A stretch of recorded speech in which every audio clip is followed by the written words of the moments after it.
বন্যা পরিস্থিতি, অন্যদিকে উত্তরে হাঁসফাঁস গরম। আলিপুরদুয়ার জেলাতেও বেড়েছে গরমের তীব্রতা। এই পরিস্থিতিতে সবচেয়ে বেশি অসহনীয় হয়ে উঠেছে বুনোদের কাছে।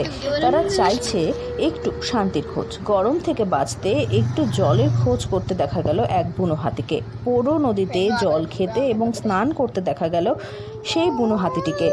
15 মিনিট ধরে নদীতে দেখা গিয়েছে হাতিটিকে। সেই ছবি ভাইরাল হয়েছে ইতিমধ্যেই। দেখে নিন সেই ছবি।